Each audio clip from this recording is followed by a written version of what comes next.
Welcome friends, आज के video में आपका स्वागत है। आज का वीडियो है Motilal Oswal mid cap growth fund के बारे में, जिसके लिए हम देखेंगे कि इसमें एसआईपी में अगर इन्वेस्ट किया जाए तो हमको कितने अच्छे रिटर्न मिलेंगे। Motilal Oswal mid cap fund अपनी कैटेगरी का एक बहुत ही अच्छा फंड है और इसने अपने बेंचमार्क जो कि BSE mid cap 150 TRI index है उसको 1, 3 या 5 इयर्स किसी भी हम टाइम फ्रेम में देख लें तो आउट परफॉर्म किया हुआ है। यही नहीं, ये अपना जिस कैटेगरी से बिलोंग करता है that is mid cap category, तो उसमें भी जो इसके कंपटीटर हैं, जो दूसरे फंड्स हैं, उनको भी यह काफ़ी अच्छे मार्जिन से आउट परफॉर्म करके रखा हुआ है। पिछले साल तो इसका रिटर्न बहुत ही माइंड बॉगलिंग था, दैट वाज 72% रिटर्न था। और जो इसका नियरेस्ट कंपटीटर था वो था मिड कैप कैटेगरी का क्वांट म्यूचुअल फंड, जिसका return I am telling you exactly what it was only 50%। तो इसने 22% के एक बड़े मार्जिन से अपने नियरेस्ट जो फंड था इसके परफॉर्मेंस में उसको आउट परफॉर्म किया था। यही नहीं, अपनी कैटेगरी के एवरेज को भी देखें तो भी इसने हर टाइम फ्रेम में अपने कैटेगरी एवरेज को भी आउट परफॉर्म करके रखा है, जो कि पिछले साल तो मैंने बताया 72% इसका परफॉर्मेंस था, जबकि मिड कैप कैटेगरी के बाकी फंड्स का एवरेज निकालें तो 51% था।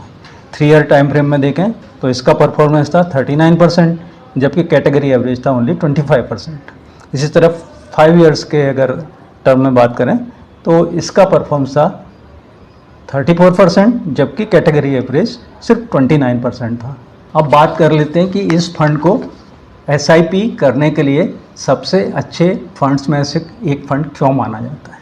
तो आप देखिए, इसका एक लॉन्ग टर्म वेल्थ क्रिएट करने का एक व्हीकल होता है म्यूचुअल फंड। तो 10 इयर्स के एसआईपी के संदर्भ में ही बात करेंगे।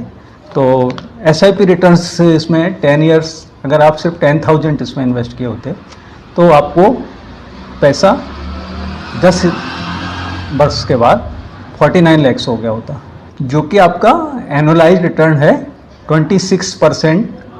इसने आपको कंपाउंड करके दिया है, लगातार 10 साल तक आपके पैसे को 26% के एक रिटर्न से इसने कंपाउंड करके दिया है, जो कि एक बहुत बड़ा रिटर्न है।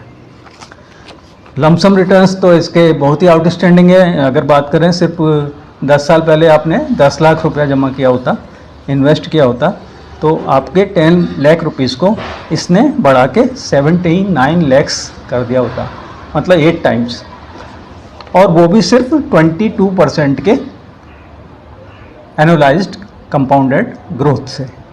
अब यहाँ ये बात थोड़ा ध्यान देने की है कि देखिए कि जहाँ सिर्फ एसआईपी में अगर आप 10 साल पहले किए होते तो आपका 12 लाख रुपीज़ टोटल गया होता इन्वेस्टमेंट में और आपको 49 लैक्स मिलते हैं, जबकि 10 साल पहले लमसम पे आपने सिर्फ 10 लाख रुपीज़ डाला होता तो आपको रिटर्न मिलते 79 लैक्स।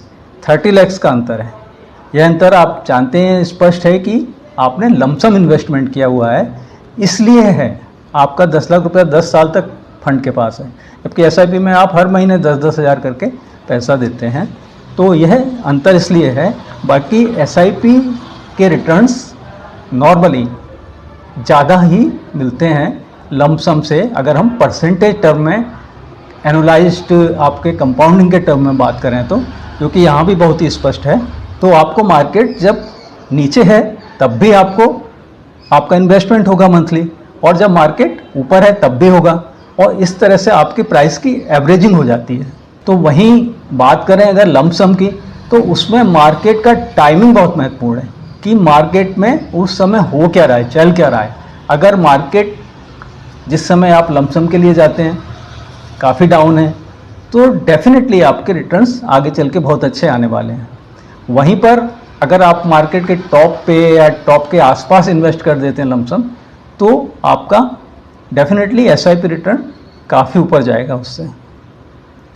अब मार्केट टाइम करना कोई ऐसी आसान बात नहीं है। दूसरी बात ये भी है कि हर व्यक्ति के पास लमसम अमाउंट जमा करने के लिए 10 लाख, 1 लाख या 1200 अमाउंट है या कोई भी अमाउंट है उपलब्ध नहीं रहता है, जबकि एसआईपी में आप थोड़ा थोड़ा पैसा करके हर महीने जमा करते हैं और आपका एक हैंडसम अमाउंट एक लॉन्ग टर्म में, जो 10 ईयर्स तो आप पकड़ के चलिए, ज़्यादा भी आप रुकना चाहें तो बहुत अच्छी बात है, वो हो जाता है।